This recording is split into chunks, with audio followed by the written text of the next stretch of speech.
എക്കാലത്തെയും മികച്ച മലയാള സിനിമകൾ ആസ്വദിക്കൂ സൈന പ്ലേ OTT-യിൽ.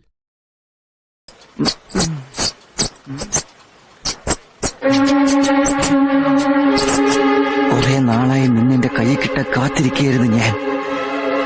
നിനക്ക് കരണ്ട് ഞാൻ വേറൊന്നും കണ്ടില്ലല്ലേ? എന്റെ പാസ്പോർട്ട് തന്നെ വേണമായിരുന്നല്ലേ?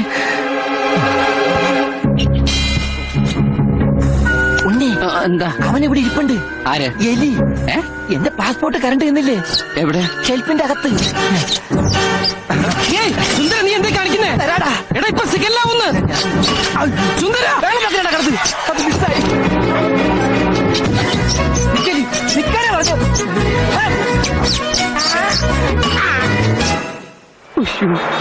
സിഗല്ലായി. പോയി വണ്ടി എടുക്കണോ? ഇങ്ങോട്ട് എടുക്കണോ? ഈശ്വര, ദേ വരുന്നു. സാറിനും കുട്ടികൾക്കെല്ലാം സുഖം തന്നെയല്ലേ? താൻ എന്തോ ഉണ്ടാക്കുവാടോ? വണ്ടി എടുത്ത് മാറ്റോ? എടുത്തു മാറ്റാൻ എനിക്ക് ആഗ്രഹമില്ലഞ്ഞിട്ടല്ല സാർ. വണ്ടി ഇപ്പൊ ന്യൂട്രലിലാ കിടക്കണേ. ഫസ്റ്റിലിട്ട് അങ്ങോട്ട് എടുക്കടാ. അതാ സാർ പറഞ്ഞു വരുന്നത്. എന്റെ ഒരു ഫ്രണ്ട് എന്ന് വെച്ചാ അച്ഛന്റെ ഒരു അകന്ന ബന്ധുവാ. അവന്റെ പാസ്പോർട്ട് വണ്ടിയുടെ ഫസ്റ്റ് എയ്ഡ് ബോക്സിൽ വെച്ചിരുന്നു. അതൊരു എലി കരണ്ടു. ആ എലിയെ ഇപ്പൊ അവൻ കണ്ടു. അതിനെ കൊല്ലാൻ വേണ്ടി ഗിയറിന്റെ ലിവർ ഊരിക്കൊണ്ട് ഇറങ്ങി ഓടിയിരിക്കുക. അവനിപ്പോ വരും. സാർ അകത്തേക്ക് കയറിയിരിക്കേ. എന്താ വെയില്. സാർ വല്ലാതെ കറുത്തു. വാ സാർ അകത്തേക്ക്. ഈശ്വര, വീരപ്പൻ കുറിപ്പ്. Okay sir. നീ എന്താണ് തമാശ കളിക്കണ? കഴിഞ്ഞ ആഴ്ച കലൂർ ബസ് സ്റ്റാൻഡിനടുത്ത് 1.5 മണിക്കൂർ ട്രാഫിക് ജാം ഉണ്ടാക്കിയത് നീയല്ലടാ? സാറിന് അങ്ങനെ തോന്നുന്നുണ്ടെങ്കിൽ ചിലപ്പോ ഞാനായിരിക്കാം. നിന്റെ അച്ഛനെ വഴിയാണ് റോഡ്.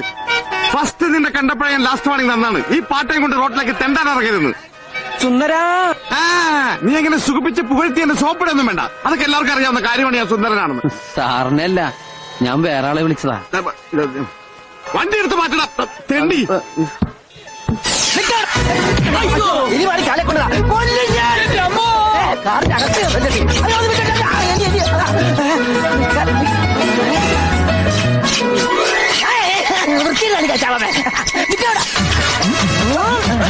എന്താണ് എലി? എലി എലിയല്ലടാ, പുലിയ.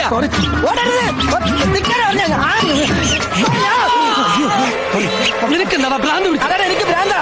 എന്റെ ജീവിതം തകർത്ത എലിയെ വകവരുത്തിട്ട് വേറെ കാര്യമുള്ളൂ. ഈ ലിവർ കിട്ടിയിട്ട് വേണം വണ്ടി എടുക്കാൻ. ഇതേ ലിവർ കൊണ്ടുവേണം എലിയുടെ ലിവർ എനിക്ക് തകർക്കാൻ. ഇത് കളക്ടറേറ്റ് റോഡാണ്. കളക്ടറേറ്റ് റോഡിൽ വെച്ച് എലിയെ കൊല്ലാൻ വേണം നിയമമുണ്ടോ? ജാം. ജാമോ? അതും അവൻ തിന്നു. ആ ജാമല്ല, ട്രാഫിക് ജാം. നമ്മുടെ വണ്ടി മാറ്റിയിട്ട് വേണം ഈ വണ്ടികൾക്കൊക്കെ പോവാൻ. കഴിഞ്ഞ ആഴ്ച നമ്മൾ കലൂരുണ്ടാക്കിയ ട്രാഫിക് ജാമിന്റെ അത്രം പോരാ. അന്ന് നിന്റെ മോന്തയുടെ ഷേപ്പ് അടിച്ച് മാറ്റിയ CI വീരപ്പൻ കുറിപ്പാടെ കലിതുള്ളി നിൽപ്പെടുത്താ. വണ്ടി മാറ്റണം. ഓ, കിട്ടി സാർ, കിട്ടി. ഇതാണ് സുന്ദരൻ. ഇവനെയാണോ സുന്ദരാന്ന് വിളിച്ചത്? വണ്ടി എടുക്കടാ. വണ്ടി ഞാൻ എടുത്തോളാം. ആരുടെ പുറകിൽ അടിച്ചത്? ആരടാ? നീയാണല്ലേ? ഡോറ.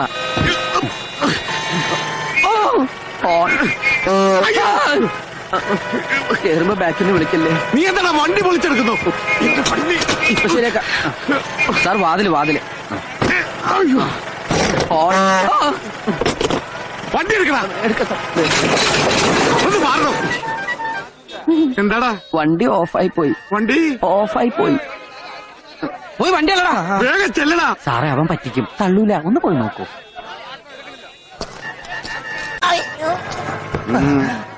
സാറേ, ഒന്ന് കൈവെക്കാം. പിന്നെന്താ? മതിയോ? വണ്ടിയുമ്പോ കൈവെക്കാമെന്നാണ് ചോദിച്ചത്. വണ്ടി തള്ളടാ മര്യാദക്ക്. എന്നോട് വണ്ടി തള്ളടാ. എന്റെ അപ്പനോട് പറയടാ.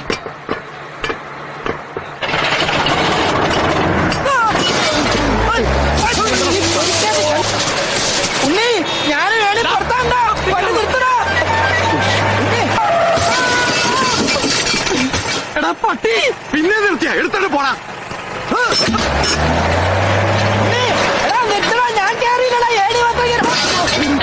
അയ്യോ, ഒന്നെല്ലാം പോയി.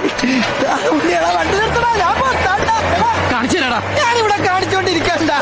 ഹലോ എവരിബഡി, നഗരക്കാഴ്ചകൾ എന്ന ലൈവ് പ്രോഗ്രാമിലേക്ക് എല്ലാ പ്രേക്ഷകർക്കും സ്വാഗതം. പാമ്പുകൾക്ക് മാളമുണ്ട്, പറവകൾക്ക് ആകാശമുണ്ട്, മനുഷ്യപുത്രന് തലചായ്ക്കാൻ മണ്ണിൽ ഇടമില്ലെങ്കിലും ബസ്സിലിടം കണ്ടെത്താം എന്ന് തെളിയിച്ച മിസ്റ്റർ ഉണ്ണികൃഷ്ണനാണ് ഇന്നത്തെ നമ്മുടെ അതിഥി. Mister Unnikrishnan, you are welcome. സ്വന്തം കിടക്ക ബസ്സിൽ വിരിക്കേണ്ടി വന്ന സാഹചര്യത്തെക്കുറിച്ച് മിസ്റ്റർ ഉണ്ണികൃഷ്ണൻ എയർനെറ്റ് ടെലിവിഷൻ പ്രേക്ഷകർക്ക് വേണ്ടി ഒന്ന് വിവരിക്കാമോ? Hello check. Hello hello. അതൊക്കെ കഴിഞ്ഞു. നമസ്കാരം. എന്റെ പേര് ഉണ്ണികൃഷ്ണൻ. ഞാനാണ് ഇതിന്റെ ഈ വണ്ടിയുടെ മുതലാളി.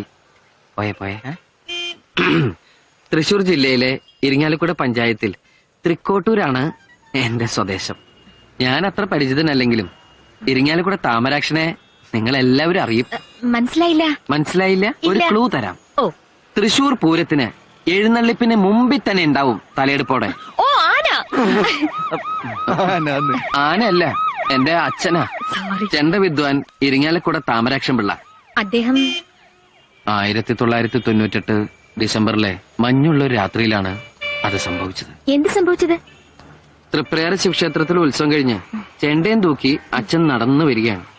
അച്ഛൻ പോലും പ്രതീക്ഷിക്കാതെ അപ്രതീക്ഷിതമായിട്ടാണ് ക്രിസ്റ്റഫർ ബാക്കിൽ വന്ന് ഇടിച്ചത്. ആരാ ഈ ക്രിസ്റ്റഫർ? ചാവക്കാട് പറവൂർ റൂട്ടിലോടുന്ന സൂപ്പർ ഫാസ്റ്റ് പാസഞ്ചർ. അമ്മ നേരത്തെ മരിച്ചുകൊണ്ട് ഞാൻ ആകെ ഒരു മകനെ ഉണ്ടായിട്ടുള്ളൂ. അച്ഛന്റെ എല്ലാ ചികിത്സാ കാര്യങ്ങളും നോക്കിയിരുന്ന ഞാനാണേ. അതുകൊണ്ട് പഠിത്തം ബ്ലോക്കായി. മിസ്റ്റർ ഉണ്ണികൃഷ്ണൻ ഏതൊരു പഠിച്ചു? ഞാൻ പ്രീ ഡിഗ്രി ഫെയിൽഡാ. എഴുതിരുന്ന് ജയിച്ചനെ. കൃത്യം 89-ാം ദിവസം എന്റെ അച്ഛൻ എന്റെ ഈ കൈ കിടന്ന ഈ കൈ കിടന്ന അച്ഛൻ മരിച്ചു. ഇൻഷുറൻസ് ക്ലെയിമിന് വേണ്ടിയിട്ടുള്ള കേസ് നടന്നുകൊണ്ടിരിക്കുകയായിരുന്നു. അപ്പൊ വണ്ടിയുടെ മുതലാളിയും എന്റെ അഡ്വക്കേറ്റും തമ്മിൽ സംസാരിച്ച് ഒരു ഒത്തീർപ്പിൽ വന്നു. കേസ് പിൻവലിച്ചു കഴിഞ്ഞ ഒരു ബസ് തരാന്ന് പറഞ്ഞു. അപ്പൊ കുറച്ച് പണം കൈ കിട്ടിയിട്ടുണ്ടെങ്കിൽ ചെലവായി പോകുന്നു, വണ്ടിയാണെങ്കിൽ ഒരു അസറ്റായിട്ട് കയ്യിലിരിക്കുന്നു അഡ്വക്കേറ്റാ പറഞ്ഞത്. ഞാനാണെങ്കിൽ അപ്പൊ അത് സമ്മതിക്കുകയും ചെയ്തു. പിന്നീടാണ് അതിന്റെ ഒരു ചതി എനിക്ക് മനസ്സിലായത്. കിട്ടിയ വണ്ടി നേരെ ചെവ ഓടാൻ വേണ്ടിയിട്ട് ഈ ഞാൻ നേരത്തെ പറഞ്ഞില്ലേ 4 സെന്റ് 85 ലിങ്സ് പുരയിടോ, ആ പണയം വെച്ച വീട് സ്ഥലവും എനിക്ക് വിൽക്കേണ്ടി വന്നു. പിന്നീട് കിടക്കാൻ ഒരു സ്ഥലമില്ലാതായപ്പോഴാണ് എന്തുകൊണ്ട് വണ്ടി തന്നെ ഒരു വീടാക്കി കൂടാ എന്നൊരു ചിന്ത ഉണ്ടായത്. അച്ഛന്റെ പേര് തന്നെയാണ് വണ്ടിക്ക് ഇട്ടിരിക്കുന്നത്. ഇതാരാ? അച്ഛന്റെ അകന്നൊരു ബന്ധുവാ. ആരും പണിയൊന്നും കൊടുക്കാത്തോണ്ട് എന്റെ കൂടെ കൂടിയിരിക്കാം, വല്ലതും തിന്നും കഴിച്ചു പോക്കട്ടെ ഞാനും വിചാരിച്ചു. അതേ വായും വെള്ളമൊക്കെ ഫ്രീ ആയിട്ട് ഇട്ടോണ്ട് പിന്നെ ജീവിക്കാമല്ലോ. എന്താ മിസ്റ്റർ ഉണ്ണികൃഷ്ണൻ ജോലി? ജോലി ഇതിനിങ്ങനെ മെച്ചെടുക്കാന്ന് പറഞ്ഞാൽ തന്നെ ഒരു വലിയ ജോലിയല്ലേ. ഞാൻ ഉദ്ദേശിച്ചത് വരുമാനത്തെ കുറിച്ചാണ്. ജീവിക്കാൻ കാശ് വേണമല്ലോ. ബസ്സിന് ഡീസൽ അടിക്കണം, അതുപോലെ പിന്നെ ഇതിനധികം ഡീസലൊന്നും അടിക്കണ്ട. പാതി മുക്കാലും മാൻ പവറിലാ ഓടുന്നത്. മാൻ പവറിലോ? ഹലോ, ഈ കൈ കൊണ്ട് ഇങ്ങനെ തള്ളി തള്ളി അതാണ് ഈ മാൻ പവർ ബ്ലോക്ക് ആക്കി. അച്ഛന്റെ അകന്ന ബന്ധുവാണെങ്കിലും ആൾക്ക് തീരെ വിദ്യാഭ്യാസം വിവരമൊന്നും ഇല്ലേ. വീട്ടിൽ പറയുള്ളൂ തെണ്ടി. അത്യാവശ്യം ഓടുന്ന ബസ്സാണല്ലോ ഇത്. അത്യാവശ്യത്തിന് മാത്രം ഓടാറില്ല.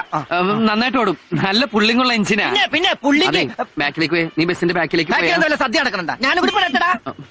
ഇയാള് പെടാണ്ട് എടുക്കാൻ പറ്റുമോ? കുറച്ച് ദാരിദ്ര്യം ഫീൽ ചെയ്യുന്നില്ലേ? മിസ്റ്റർ ഉണ്ണികൃഷ്ണൻ, ഒരു ഉപജീവന മാർഗമായിട്ട് ഈ വണ്ടി ഉപയോഗിക്കാമല്ലോ. ആ വഴിക്ക് എന്തെങ്കിലും ശ്രമം നടത്തിയിട്ടുണ്ടോ? ഉപജീവന മാർഗമായിട്ട് ഉപയോഗിച്ചിട്ടുണ്ടോന്ന് ചോദിച്ചാൽ ഞങ്ങൾ തീർച്ചയായിട്ടും ഉപയോഗിച്ചിട്ടുണ്ട്. അതായത് 2000 ജൂൺ മാസം 1-ാം തീയതിയാണ് ഞങ്ങൾ ഇവനെ ആദ്യമായിട്ട് ഉപയോഗിച്ചത്. അത് ഒരു ഓട്ടോ ഒപ്പിച്ചിട്ടുണ്ട്. കല്യാണ പാർട്ടിയാ. കാക്കനാടുന്ന് അമ്പലൂർ ശ്രീകൃഷ്ണ സ്വാമി ക്ഷേത്രം വരെ 112 ലോട്ടിൽ വരും. എന്നത്തേക്കാ? മറ്റന്നാളോ? പെട്ടെന്നായോ? മടത്തിപ്പറമ്പ് ട്രാവൽസിനെ ഒരു ബുക്ക് ചെയ്തിരുന്നത്, ഞാനത് വെട്ടി. റേറ്റ് എത്ര പറഞ്ഞു?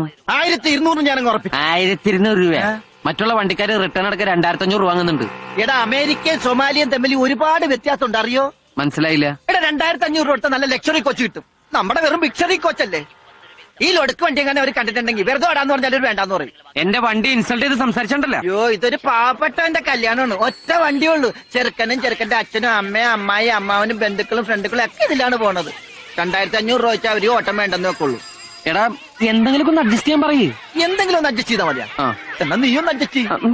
ഈ ഓട്ടം കഴിഞ്ഞിട്ടുണ്ട് എന്റെ പാസ്പോർട്ട് ഒന്ന് ശരിയാക്കാൻ. പാസ്പോർട്ട് ഇതിന്ന് വല്ല മെച്ചം കിട്ടിയിട്ടുണ്ട് വണ്ടിയുടെ ബ്രേക്ക് ഒന്ന് ശരിയാക്കാൻ. അപ്പൊ വണ്ടിക്ക് ബ്രേക്ക് ഇല്ലേ? ജീവിതം തന്നെ മൊത്തത്തിലൊരു കൈവിട്ട കളിയില്ലേ സുന്ദര. ചവിട്ടി നോക്കാം. അല്ല, വണ്ടി ഈ രീതിയിൽ നമ്മൾ എങ്ങനെ അങ്ങോട്ട് എഴുന്നള്ളിക്കും? നെറ്റിപ്പട്ടൊക്കെ കെട്ടിച്ച് ആന എഴുന്നള്ളിക്കൂലേ, അതുപോലെ എഴുന്നള്ളിച്ചാലാ? അതിനൊക്കെ ചെലവ് ഒരുപാടാവും. ചെലവ് ഒരുപാടാവും അല്ലേ? എടാ, വണ്ടിയുടെ ഓട്ടമുള്ള ഭാഗങ്ങളില് കൊച്ചു കൊച്ചു പൂക്കള്, കൊച്ചു കൊച്ചു ഇലകള് വച്ചടയ്ക്കുന്നു. സാധാരണ കല്യാണ വണ്ടിയൊക്കെ അലങ്കരിക്കില്ലേ, അതുപോലെ.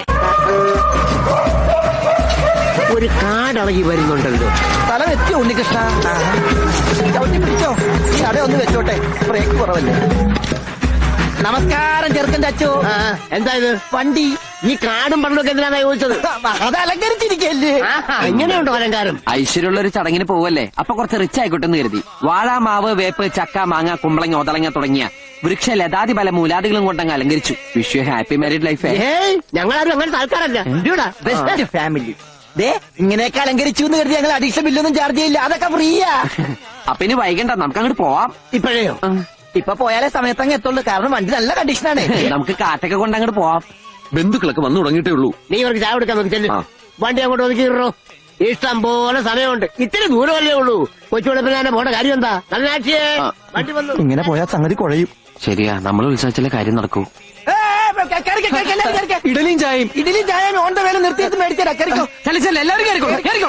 ചായ കുടിക്കും. ഹാവു കല്യാണച്ചക്കൻ അവൻ മേക്കപ്പ് ചെയ്യാൻ തുടങ്ങിയിട്ടേ ഉള്ളൂ. തുടങ്ങിയിട്ടുള്ളൂ. സുന്ദര അമ്മാവന്റെ ആദ്യത്തെ കല്യാണം ഇത്. ആദ്യത്തേതും അവസാനത്തേതും. അയ്യോ അയ്യോ എന്റെ മീശ. സമയമില്ലാത്ത സമയത്ത് മേശോട്ടി കളിക്കാ കടിക്കും ഞാൻ. എല്ലാരും പോയി വണ്ടി കയറി കടിക്കും. ആമ തുണി മാറട്ടെ, പൈക്ക. അല്ലല്ല അതെ, ആരാ നിങ്ങളൊക്കെ? അതൊക്കെ വഴിയെ മനസ്സിലായിക്കോളും.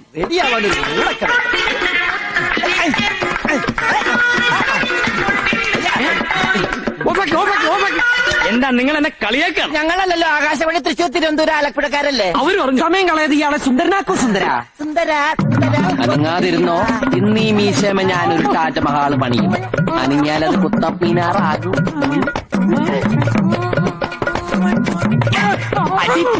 ഉമ്മാക്കാൻ നോക്കണം, അതൊക്കെ രാത്രിയില്.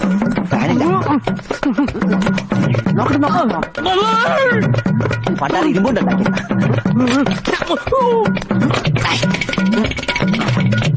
ശക്തിക്ക്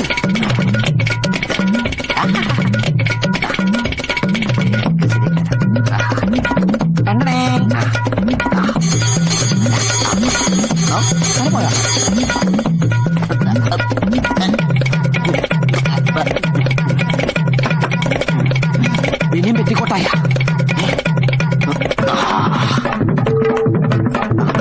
ആഫ്റ്റർ ഷേവ് നോക്കിയിരിക്കുന്നു. ഇടലെങ്കിൽ ഇടലി.